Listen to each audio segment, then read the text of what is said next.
And my Prezi is just not participating very well. And I have a feeling that may be a divine mess up. Possibly. You know? Should work now. So who knows? It might just work. And did you do some magic to his? It's called the hotspot. It's trying. Hotspot computer. Oh, good. You've got wireless. I did, but it wasn't working before, so I don't know. We'll see. Anyways, my trust is in the Lord and not in President. And maybe in Ryan as well. He's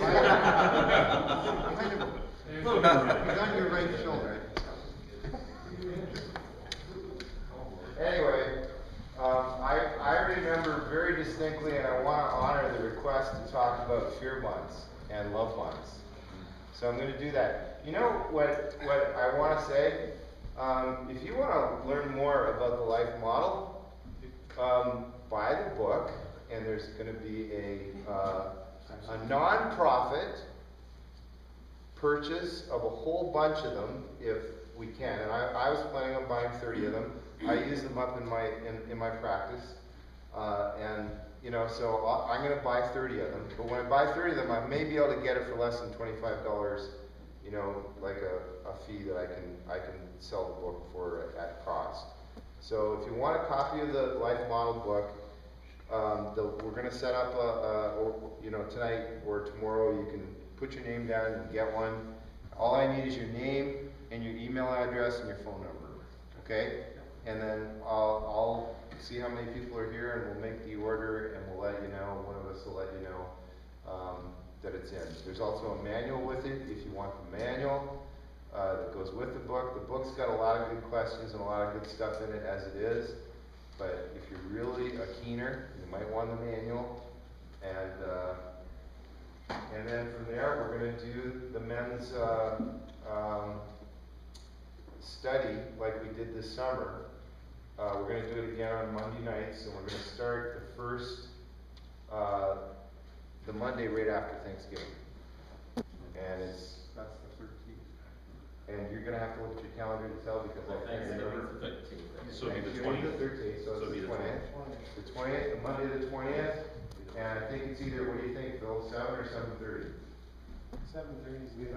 Okay, so 7:30. And yeah, if you want to do that, sign up at the back too. And where are you doing it? Pardon? At the Vineyard. At the Cambridge Vineyard.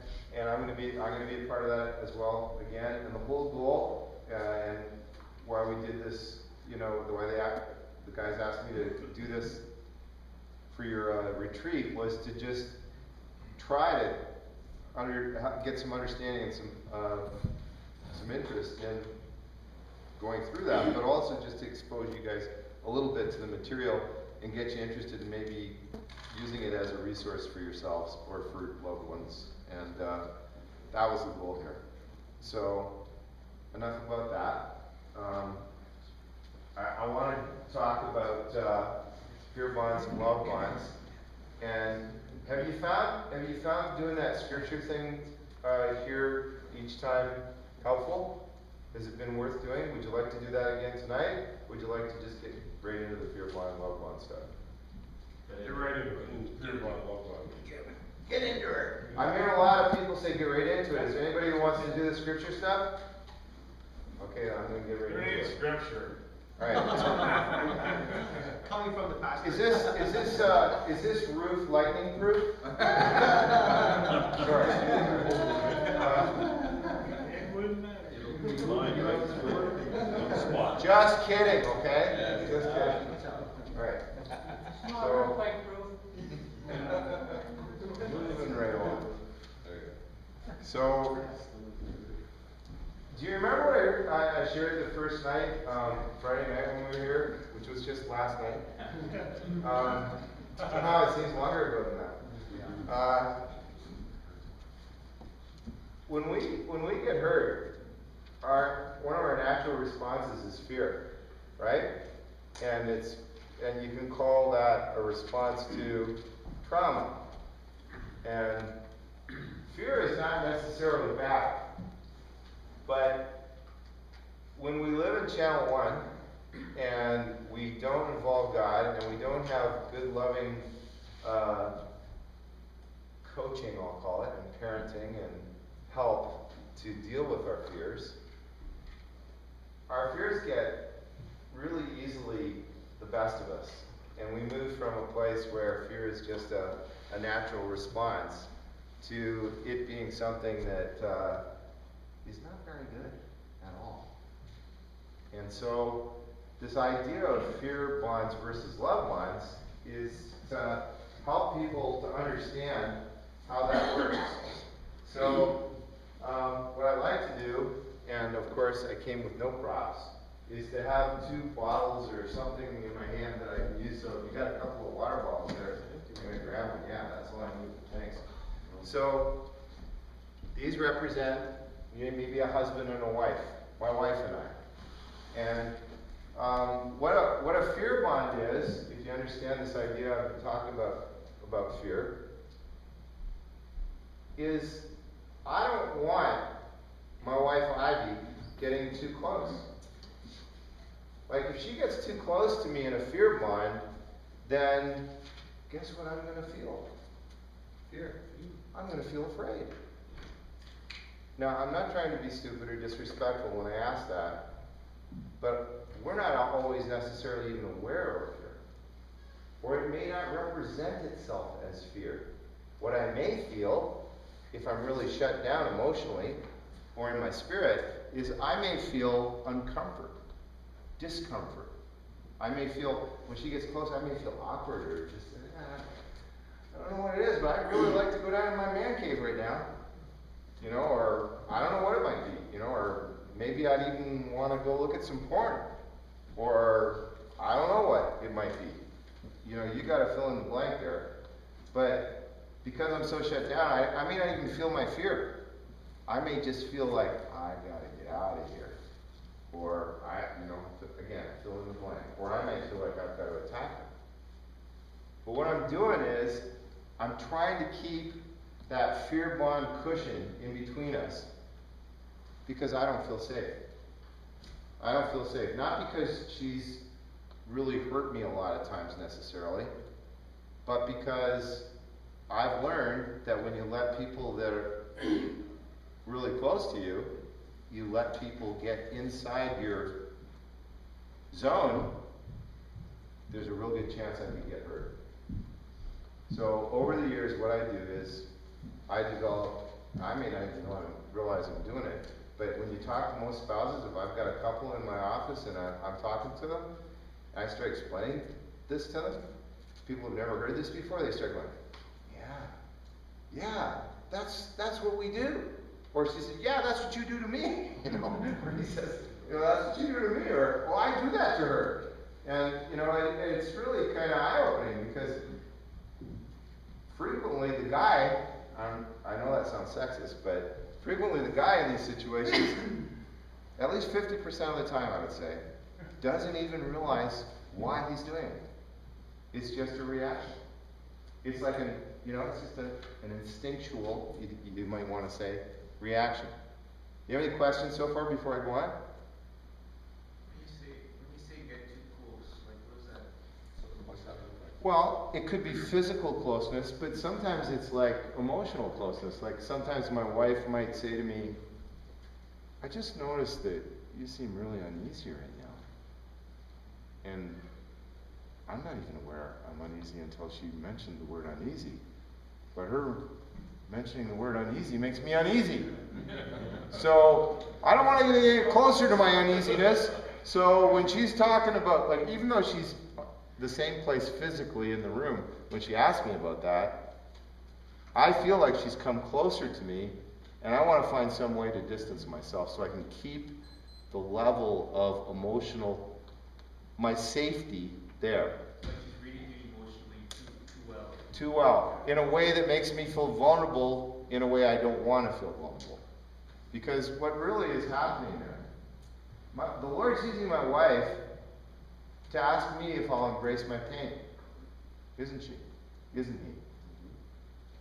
Isn't that really what's going on? Couldn't you say it that way?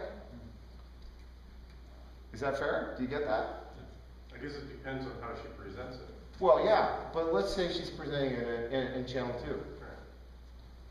Sometimes we do that with one another, because when we ask questions and we're interested in finding out something about that other person, and we're not really trying to antagonize them, but they get, hey, you're touching something in me that I don't want to deal with, and they avoid you.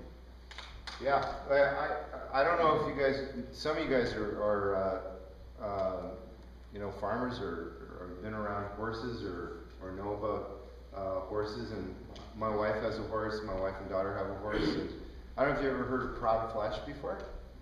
Say again? You ever heard of the concept in a horse? It's in other animals too, but they call it proud flesh. Proud flesh. Proud flesh.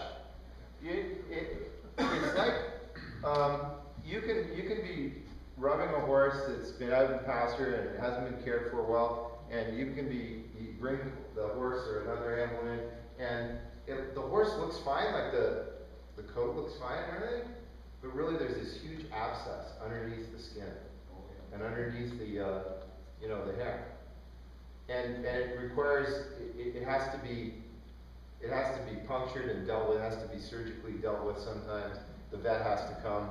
Sometimes it can be dealt with, but it's usually the result of neglect and that sort of thing. But it's like, you know, we talk about in our culture, we talk about touching and pushing people's buttons, and sometimes you don't even know you're doing it, right? But this is happening all the time in close relationships. And if you have a fear bond with someone, you tend to, if you're in channel 1, you tend to react. And you either distance yourself, you fight, or you flight. There are other alternatives to that, but for the sake of a simple conversation right now, those are the basic options, right? There's fawn and freeze too in there if you want to get, you know, put a couple more in. But can you get that idea? So if you're in a fear, what tends to be a fear bonded relationship, then what? At a particular moment in time, when you're dealing with a particular issue, the person who's coming in on you, you want to get so that cushion is maintained, right? If I have this safety cushion, I'm going to want to keep it there. If someone comes in on it, I want to go back, right? If I come in on them, they're going to want to go back. If they leave, how am I going to feel? Safer. Sometimes safe, sometimes lost, sometimes pissed off. I think that the point is that it's not certain. Sometimes this, sometimes that. It could be this, it could be that. If it's a love bond and someone disappears, I remember all the good relationship stuff that I did with this person I'm in the love bond with. Right? It's secure. The relationship, the bond is secure. Does that make sense? If it's a fear-based bond, it's not secure. And when they leave, I might feel okay for a little while, or maybe a relief, but then I may feel very lonely, very alone. Right? Even though I may know that they're coming back, even within a few hours. I know guys that are sex addicts, that the moment their wife leaves the house on the weekend, they can't take it. And they realize, one of them said to me, I follow my wife around like a little puppy dog, but I won't let her get too close to me. It's like I'm a puppy dog on a leash, but it's a steel rotted leash. So she can have me around like this, right? But when she doesn't really have him on a leash, and she's not really controlling him. But he feels like he has to stay in connection with her because he's so attachment wounded. We can talk a little bit more about that maybe later, maybe. But the idea is, when she leaves, he can't take it. He doesn't have a secure love bond with her.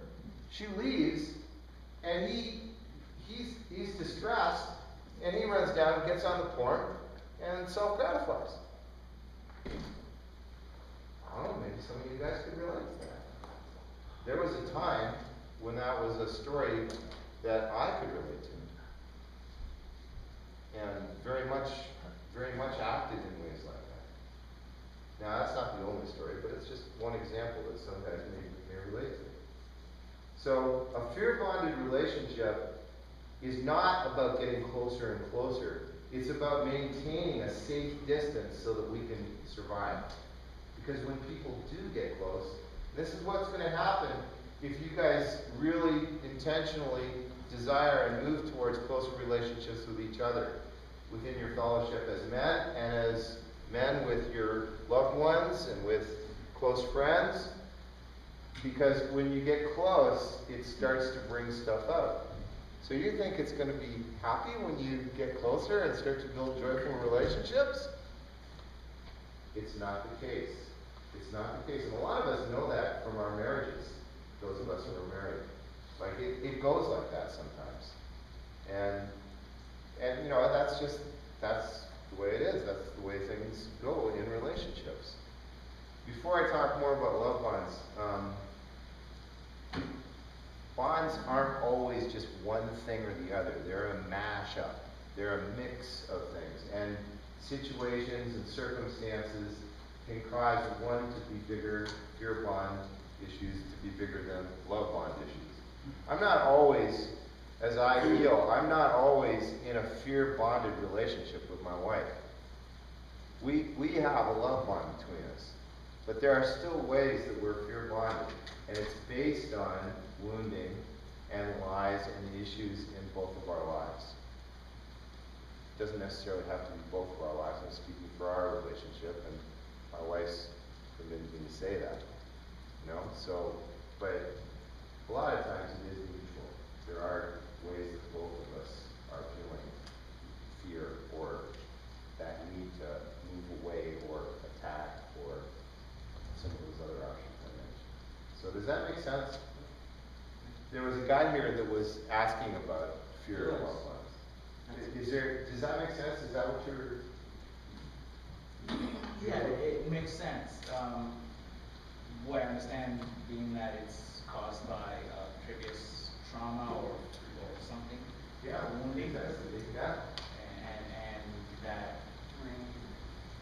in walking it out, the way it shows up in life is that you know you want to be close to that person, but you can't really be fully close to the person. Yeah. Yeah, so it's like there's barriers there.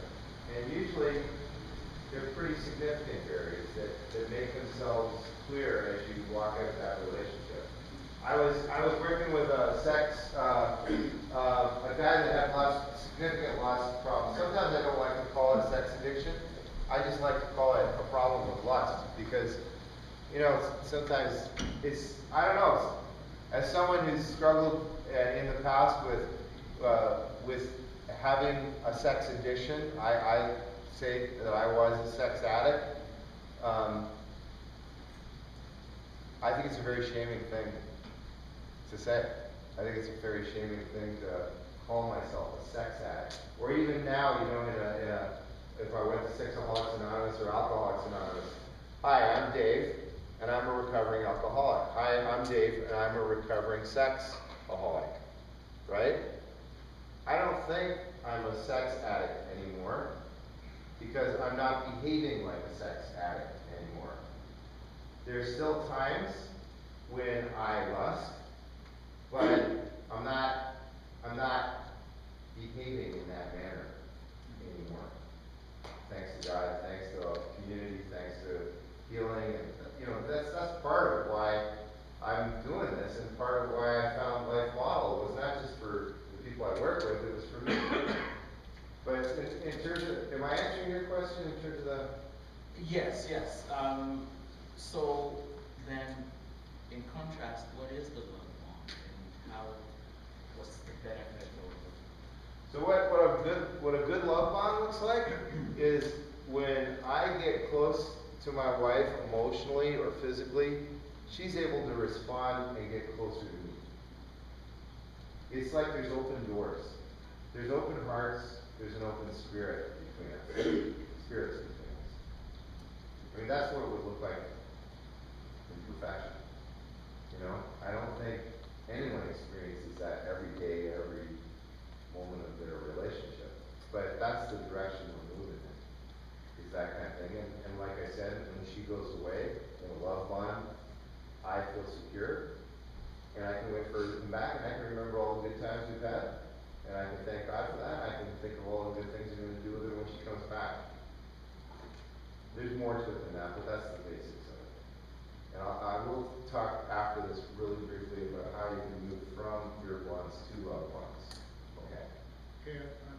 pretty sure I'm getting it, but just using the illustration Yeah. that I used before. Yeah, In a love bond, what would it look like if your wife says, you look irritated, or you look, like, you use the example, where you didn't realize you were feeling that way, and then all of a sudden, Right. that thing.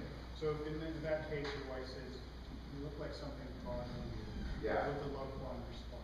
so my response in that as a loving bond would be I'd be able to open my heart and I'd be able to say, even if I wasn't aware of being in that state that she noticed, oh really? If I wasn't aware, I would say, I would draw closer to her, physically or not, emotionally, I would open my heart to her, and I would respond by asking her questions and saying, what do you notice? Well, can we pray about that? Or, let's talk more about that, or, oh yeah, that makes sense. Yeah, that's what's going on. So like there's an open-heartedness and there's a willingness to get closer, even if it's not physically, but emotionally closer, and explore that issue with her, right?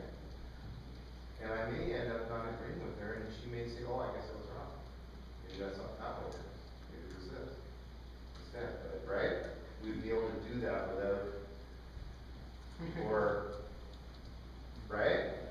We keep working at this, right? And that takes a lot of courage, and a lot of character, a lot of emotional maturity. That means we can both stay the same, even when one comment from the other might be a little threatening, or a little unusual, right? If someone said something to me here, and you guys witnessed it, and I took it offensively, what would that say about my character? I still have some growing to do, right? In terms of not taking things personally or seeing that in some way that was not loving and not being able to respond to it loving. Anyone know Francis Frangipane? Like, he says that if we're offended, it's our problem. He says if we're offended to a large extent, it's our problem, right? Because we need to learn to respond to a love bond response versus offense is often a fear bond response. Does that make sense? The thing about that is most women can present the love bond considerably easier than a male. They can walk in that love bond or be loving towards us.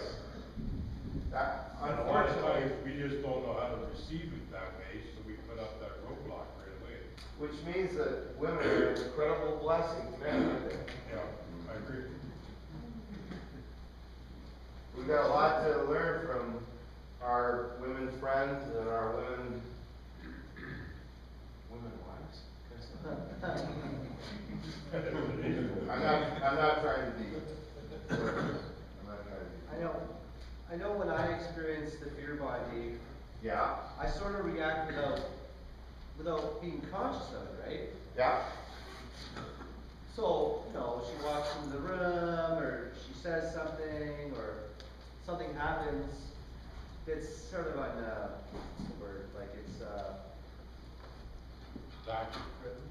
no, I'm saying like I'm not aware of it. I just feel like I want to get out of there, right? I don't want to feel like that. I'm not, it's irrational, right? So you recognize that as possibly being what? I know it's a fear bond. Okay. Like I'm saying when you describe it, I'm saying when I think about it now, when this situation happens, I'm not, like you say, if something, she says, how you doing? And I just explain how I'm doing without feeling this unconscious, like, I'm reacting before, right? Fear bond, I'm just reacting without even, it's like it's happening to me without me thinking about it. So it's instinctual. Yes. It's knee-jerk. When we say that kind of stuff, what we're really saying is there's so little room between the stimulus, what my wife says to me, and my reaction. Isn't that a stronghold? Doesn't that mean that we're bound? Isn't that a form of bondage? Can you see that? Because if you can do like what Prezi does, which is so cool, it goes from big to down, right? If you could get in between that stimulus and that response and get down at like a microscopic level, so to speak, you'd see that there's actually room in there, right? There's actually room in between there. It may not seem like much, and we call it, an instinctual or a knee-jerk response, trigger. But with love and understanding and wisdom and help, we can actually open that space up in there to the point where we can actually, through God's grace and through loving support, we can actually begin to choose to do differently than that. You believe that's true? Yeah. You've all experienced it, I'm guessing, in one way or another. So this is what changing fear bonds into love bonds is about, is I have to take personal responsibility for the fact that no, it's not just a knee-jerk reaction. There's choice at some point that's developed into a habitual pattern that now is so automatic, it seems like there's nothing I can do about it. I may feel powerless. That's the way a lot of addicts feel. I don't care what kind of addiction it is, but it feels like that. It's not true. The problem is it feels like that, and what are we used to doing? We're used to living out of our feelings, even if they're not true. Isn't that true? Don't a lot of us live out of our feelings? Isn't that why we have sumo wrestler souls? Right? Because we live out of our feelings, and we don't have a spirit that's big enough attached to God's spirit that's saying, oh, wait a minute. I am worthy. I just called myself an idiot. Wait a minute, that's not true. Or no, I'm not a lizard. God says, I can do all things through him who strengthens me. I know, I'm just quoting scriptures, and it sounds like, that's just the old Christian pitter-patter. But it's not. It doesn't have to be. Like, it can be real in my heart. I can actually be doing that with God's Spirit when those things that seem so automatic come into my head, or those reactions, those fear bonds seem so instinctual, and I don't think I can break them. But I can in Christ, and with help from other guys that have been there before me. But we can't do it alone. How many people believe that you can get out of that stuff alone? Are you sure? How many people have tried to get out of it alone? There you go. Come on, get your hands up. Come on. Everybody should have their hands up here. You could put my feet up. How's that for controlling and dominating teaching? No, seriously, you should all have your hands up, shouldn't you? Because I'm shooting on you right now for a good purpose. Like, it's true. It's true though, isn't it? Right? Okay, I have a lot of stuff to do, and I know you guys want to hear more about this book, and I'd like to take more questions, but I'm going to keep moving, if you don't mind. All right? So in terms of fear bonds into love bonds, you got to take responsibility for your own feelings. You got to check out those feelings and find out whether they're true or not.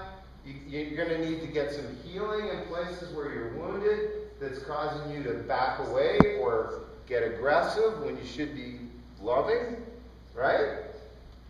So a huge part of it is taking responsibility. If you want to know the rest, you're going to have to buy the book. I got 3 of the books here. If you want to look at it or talk about it more, you can come up and borrow the books. There's 3 of them around. Maybe some other guys have books around. Or you can come and ask me some more about it, all right? That was quite the pitch.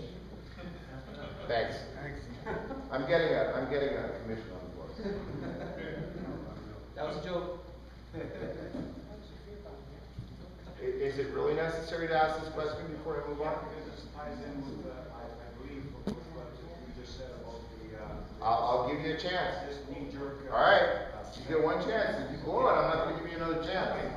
All right. Okay, is this related to, like I've been doing a lot of reading, it says that we have something to ants, which is automatic negative thoughts. Yeah, it's the same thing. So is this Yeah.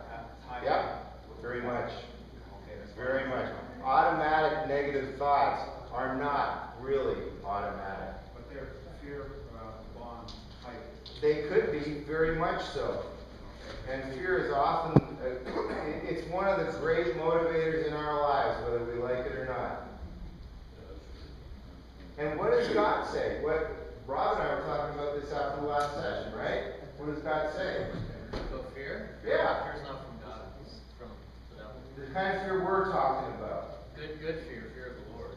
Right. So God has not given us a spirit of, Fear. but Of, power, Sound mind. love. Power, love, and self-control. Self-control. or a sound mind. What's the last gift? What's the last fruit of the Holy Spirit? Self-control. Soundness of mind is also integrity. It is also fullness of maturity, I would argue. I'm going to move on. Okay? Do it. All right. You got another chance. You got another, that was a great question. No, but I've done a lot of research. I'm just kidding. I'm just kidding. On that, and I was wanting to tie it in if it was. AMT, it's similar. It's a secular term. Yeah. Yeah. So I opened the can of worms. I took my shoes off, if you noticed, right?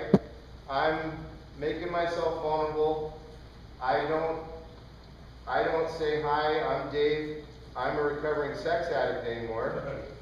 But I am recovering from a serious problem with lust and self-gratification that started in 1998 when I was in the process of being laid off. And in my workplace, yes, in my workplace, I had a standalone computer with a modem hookup, a phone modem hookup for my clients, and I started a Hotmail account, and I got a spam email in the midst of the stress of that environment that I chose to look at, even though I had walked in purity since 1979. At least I thought I had. I would have told you if you'd asked me back prior to me opening that spam porn email, I would have said to you that I walked in freedom sexually. But it wasn't until I opened that spam email and went into all sorts of depravity that I'm not going to share here, that I realized that I was in lust with my wife half of the time in our marriage, especially in the not so much the early part of our marriage where we were in the process of having kids. We had 4 children, about 3.5 years, 2.5 to 3.5 years apart. But after that, and I started to realize that there was all sorts of lust in my life that wasn't sexual. And I have a guy that I've been working with just recently, and he was on the phone with me recently and said to me, "Oh my goodness, I lust in all sorts of ways." And he realized that a lot of what he was doing out of, we talk about absence trauma being the lack of the good stuff. What lust is really is a channel 1 way of trying to receive. It doesn't have to be sexual. There's all sorts of ways that people lust. Explain. Well, one way. There's all sorts of it. There you go. I don't even have to answer it. People understand this in different ways. And then the more you talk about it, if you talk about lust in that way, you think it's covetousness. That's a pretty old word. It's a King James word. But it's coveting. It's seeking and desiring to get something in a channel 1 sort of way. Does that make sense? This is covetousness. Right? When I look at a woman, a beautiful woman, and I take in her beauty and receive it as mine, what am I doing?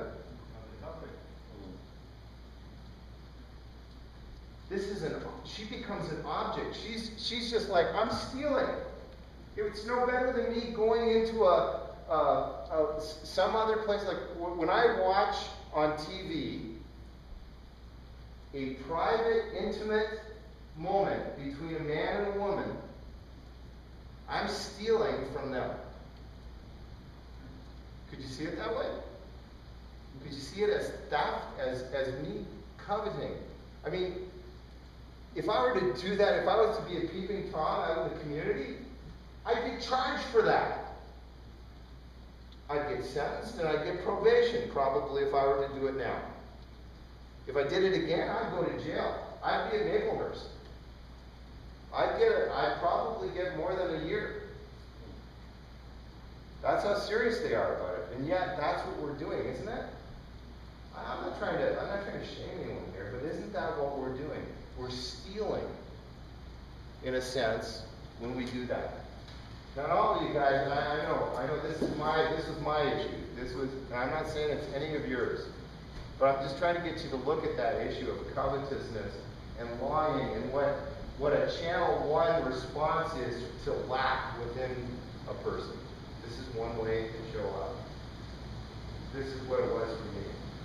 It was me trying to fill that hole, trying to fill that longing and lack that I couldn't fill. Is that what happens when women are out of touch in their relationship? What happens more in the world is when they get into the books with all the love and stuff in it. Yeah. And is that what happens? They do that because they're not getting it at home. You're talking about like romance novels. Yeah. Right. Like they're Christian romance novels. I've had women that were addicted to those. I've had women that were just addicted to soaps that were romantic. Christian women. And realized that it was taking over their lives. It wasn't anything really overtly sexual. People had their clothes on. It was just romantic, loving relationship issues that they were trying to, it was becoming this thing that they needed to get inside of them somehow. Do you know why cannibals eat the people that they eat? You get in their soul. It's something they admire. They really like the person somehow. They admire or see something attractive about that person, and they want to take it in. So you could see me in my Channel 1 sexual behavior, my sinfulness, as a cannibal. I was being like a cannibal, and that's what a lot of men are doing in other different ways too. Is we're trying to get something on our terms into us to fill up the holes. That's not true of all of you here, but it's a common. Tell me that's not a common way when you start hearing that that's not a common way that some people do things. Does that make any sense to you? Absolutely. Okay, like that's your issue, but can you give us some other examples where we use I call them affairs? How about work? Okay, so you're a workaholic, right? You're a workaholic. I'm a sportsaholic. Yeah. I like going out with the Shopaholic. boys. I like going out with the boys 2 or 3 times a week. But whatever occupies your week, your time, but isn't with your wife. It doesn't, well, and we all need to have other things that we're doing besides spending time with our wives, right? Exactly, yeah. But how can you nail this thing to the wall? Because it's kind of like jelly. How can you talk about it? Because it's really motivations of our heart, isn't it? Right? That define this as sin for us if we're doing it out of Channel 1? Like we have to come to an understanding of that. Yeah, I think that there's something that it is hard to nail to the wall for sure, but I think we can all recognize when we're acting compulsively, we're acting out of compulsion, again, need to act a certain way. I think that tends to be a leading question, right? And some people don't even understand what compulsiveness is, right? Like for some of us, that's a word that we understand. Others, I'd have to say it's something that I keep doing and I just can't seem to stop. Did you hear what he said? So it's got me. This is the opposite of self-control. Right? Any kind of addiction. Any kind. Slavery. It's what really, another word that in Christian terms that we can call it is idolatry. I was in an idolatrous relationship with an apostolic father to me, like a spiritual father to me. I didn't see it until I was in the midst of my sexual addiction and recovering from my sexual addiction. But I was in an idolatrous relationship.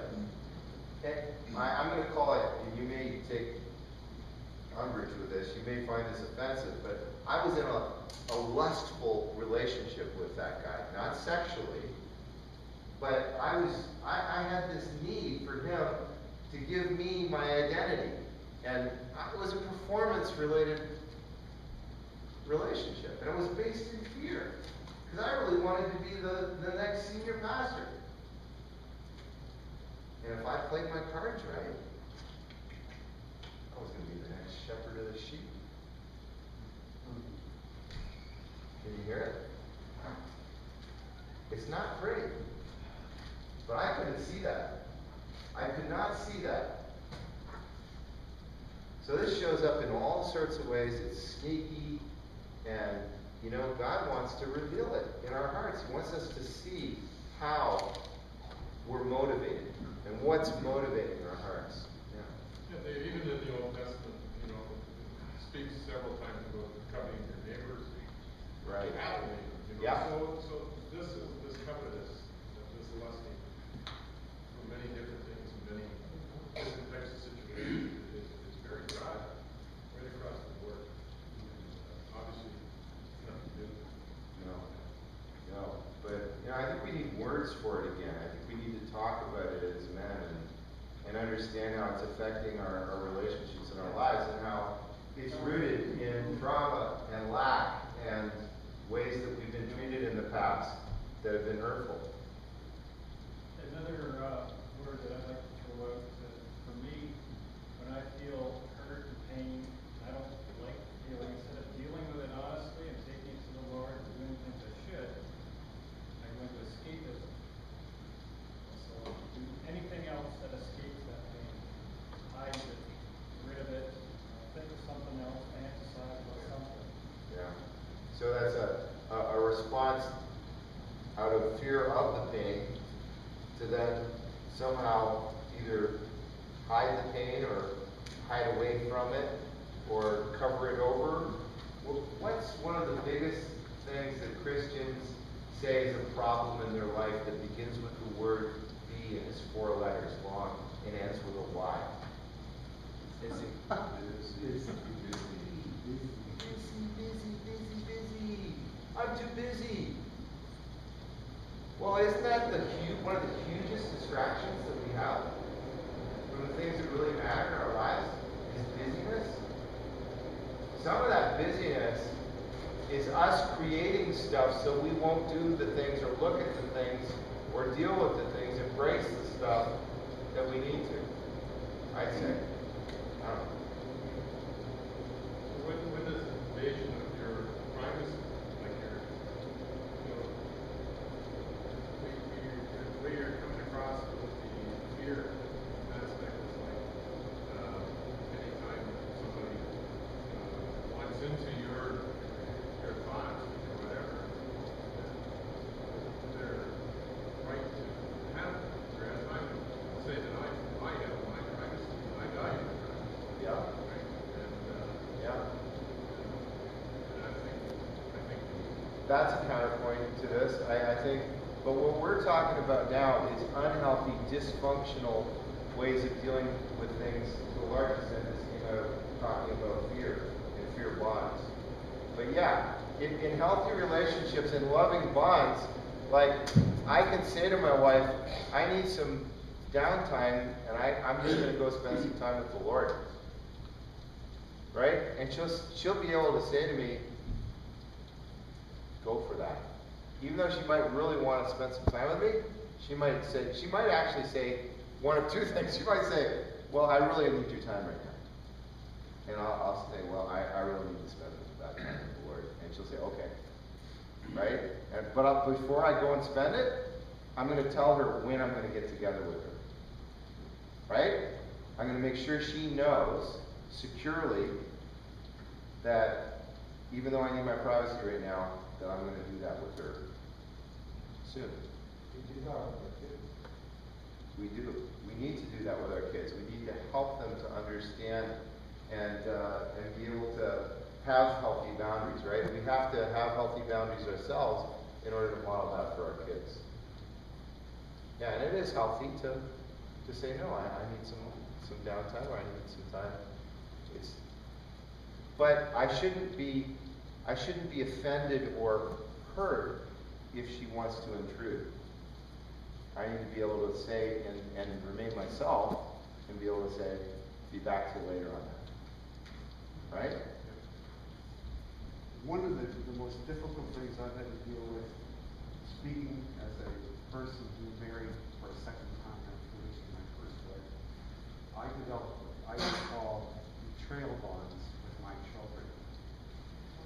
So, Can you hear what he's saying? Not only did I have a fear bond, I aligned myself with my children in a bond against someone else. Okay, stop for a second. So he's talking about as a result of your second marriage and what happened with your children, that they and he developed a bond that was based in betrayal. Exactly. Them feeling betrayed. Exactly. So, And I didn't stand up with authority as a father and say, that's not right. it's a tough situation. It's a tough situation, and even if you had done that and done it in a way that was very authoritative, does it necessarily mean they're going to receive it? No, it doesn't, but. It doesn't. I still have regrets to this day that I didn't do it. Well, I'm not going to try and counsel you here No, I know. in the midst of this. I'm just telling you that it was one of my greatest regrets. Yeah, and it's a tough situation, and I think what it speaks to, though, is that in bonds of relationship, it was mentioned, this idea of boundaries and the need for healthy boundaries. And relationships work. In Christian circles, we understand covenant. Maybe that's the best way to describe it. And covenant is based not on limited liability, it's based on promises that are mutual. It's based on this idea of mutuality. And mutuality requires maturity. It's hard to be mutual if I'm spending all my time trying to spin my own plate and I don't know how to spin my plate very well. I can't be mutual with my wife and help her to spin her plate when I haven't learned how to spin mine. Right? So when we get into situations where people, one of the big problems in relationships is that we're looking for things from other people that we shouldn't be looking for. Like, I can't expect my wife to meet all my needs. She's never going to do it. Does that make her inadequate or insufficient or somehow flawed? If I'm channel one, even though I'm a Christian, if I'm channel one thinking that somehow my wife has got to meet my emotional needs and help me to feel secure, who's got the problem? You. I've got the problem. And I don't really understand how to be mutual. What I'm really doing is coveting her, aren't I? Isn't that covetous behavior on my part? Isn't it idolatry? Isn't it idolatry? I want her to satisfy me. It's about me filling up my absence trauma, my hurts in the flesh. Right? I'm not going to ask how many of you guys have done that, but I know I've done it plenty as a married man. I'm married 31 years now. My wife, I can remember the day that I went to her and sat on the bed, and our marriage bed, and said to her, I've gotten involved in pornography, and I've been doing all sorts of stuff that I deeply, deeply regret. And seeing her face and watching her turn, she's given me permission to share this, and watching her turn her face away from me and leave silently.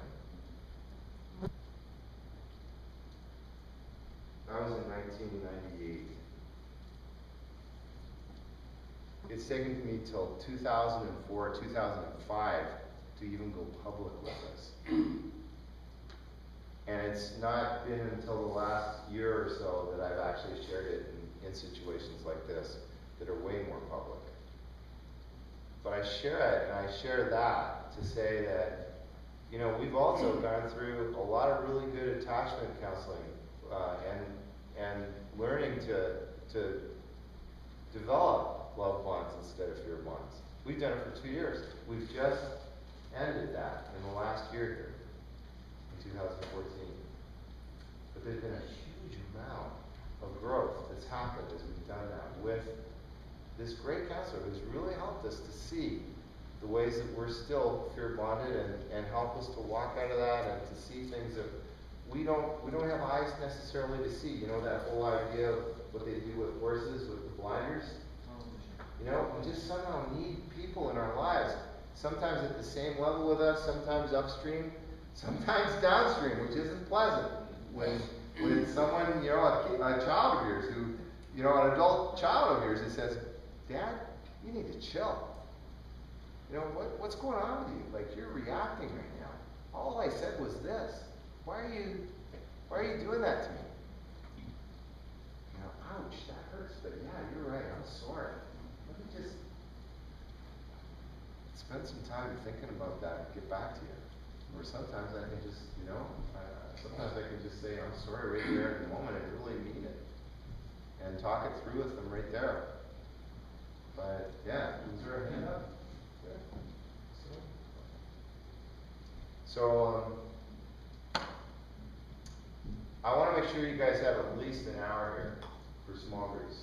And that there's some opportunity to maybe talk about some of the things that you want to talk about. And I'm not asking you to, you know, to take your shoes off and confess that you were previously a sex addict, especially if you weren't previously one. But you know, maybe this is a time when God's asking you to share something that you've really had no place that was safe to share. And that's the key. The key is this a place where there are people that you know you can be safe with and you can share with in a way that will be healthy? And maybe that's not true. Or maybe that this isn't the time or the place to do it. And I'm not telling you what to do. I'm just saying maybe God's asking you to do something like that this weekend. Maybe not in a group. Maybe just with one person. Maybe just on a walk with God. I don't know. But I know that God is a God who pursues our hearts. He wants all of my heart. Not just in worship, not just when I'm reading my Bible, all the time. He wants me to learn to live with Him in His kingdom here on earth. Amen. How am I going to do it in heaven if I haven't been practicing it here? Even if it means, like that verse that we all read together this morning, you know, what can I trade my soul for? I don't like thinking about that sometimes. That's not comfortable to think about. But what could we trade our soul for? Really what matters is finding a way to participate with God and with others so that we can get our hearts closer to His. What did He say He came to do, Jesus? What? Okay, not just that. What was the first thing He said? I came to proclaim the liberty, the jubilee, the liberty, right? The freedom. Didn't He say that from Isaiah 61 first? And then He said, the three things He said was, I came to heal the brokenhearted. Then He said, set captives free. And then He said, release the prisoners, right? Well, those last two sound very similar, don't they? We could do a whole weekend on that. Just what the difference is between releasing the prisoners and setting captives free. For the first year I was in ministry, I followed two men, who I named them here tonight, around and watched them do deliverance. Two guys that if I named them here tonight, you would know them. At the same time I was doing that, I was bivocational. I was working as a vocational rehabilitation services counselor for the Ministry of Community Social Services in Guelph. And God was bringing me people that were dissociative. One was a feminist, a brilliant feminist that was in a master's in social work degree. The other one was a brilliant woman, an artist, who hadn't even gotten through high school and would show up in my office as a 28-year-old woman, and before the session was over, she was 4 years old, and I had to take her by her hand home while I was talking on back phone to her psychiatrist, trying to figure out what to do with her. Because I'd never experienced this before.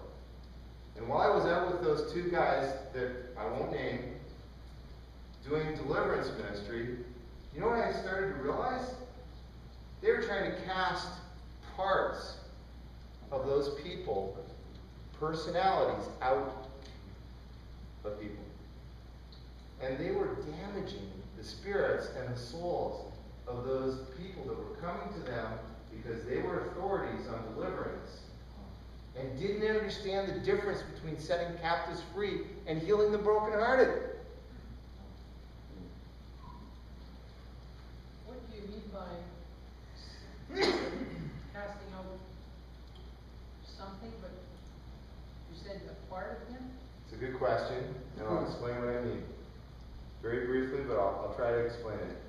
I'm going to do it, and I'm going to, because we want to have 9 to 10 at least, right? So, we can talk about it a little bit more tomorrow, even, or you and I can talk about it individually. But you remember on Friday I mentioned the idea of brokenheartedness? And I talked about the idea that we could actually, our hearts could, in a sense, our minds can actually leave parts of us behind. And it's called dissociation. There's a whole continuum of it. When I mow the lawn, my head is somewhere else. I do not think about mowing the lawn. When I drive home after 11 years, I'm not thinking about driving home. I'm thinking about other things while I'm driving. That's healthy dissociation. But when I get so, for instance, sexually abused, that I can't be there while I'm being abused, I move up into the ceiling, so to speak, right? Or there's a part of me that takes over and takes the abuse while the rest of me goes on with life and goes to school and says, and actually may even love my abuser. That's dissociation and brokenheartedness on the level we're talking about. Where at the far end of the continuum, it used to be called multiple personality disorder. It's now called dissociative identity disorder. And it reactively happens as a gift from God to help people to cope with tremendous trauma that they can't bear. That's brokenheartedness at its most extreme level. Dave, is that also fragmentation? That's fragmentation. It's also called separateness. Yeah, there's various terms for it. But it shows you that this process of healing is, it's simple, but it's complicated. We're incredible human beings. To have the capacity to creatively and imaginatively and instantaneously separate myself from something that's going on that I can't handle is something that evil knows about and actually uses in the cults to create mind slaves. That's right. And the government has understood how to do it to create Jason Bournes. Yep, now we're talking. Well, I'm not going to get into all that. I know. I'm agreeing with you. I know, but we could run off into all sorts of places with it tonight, but all I'm trying to say is that there's a difference between brokenheartedness and just setting the captives free. Oh, you guys laugh and joke over there. This shit's going down, man. And if you're on the street, it's out there. If you're on the street and you're dealing with people on the street, and you're dealing with a lot of, like, I know a gal, for instance, who lived, she's just in the last 3 years become a Christian, and she lived on the street and survived with her sister, and they escaped a cult And that was the only way they could live, because they couldn't function in a job. So that's all they had left, was to live on the street. Anyway, we could go there, we could do all sorts of things with this. Isaiah 58 is a lovely verse to read tonight if you want to think more about this. What kind of fast would the Lord want us to have? This is the fast. What is it? Come on. To bring the poor right into our homes. Does that mean indiscriminately? No. Does that mean being wise and having the maturity to deal with those issues and not do it at the expense of our families or the safety of our families? No. But yeah, it means even being willing to bring the broken and people into our own homes, have them for dinner. You don't have to have them sleep over necessarily. You know, there's people in your community, your spiritual community, that are doing that right now with people. And I think that's so cool. And you need to be careful, and you need to do it as community, and you need to do it with covering and a great deal of counsel and wisdom.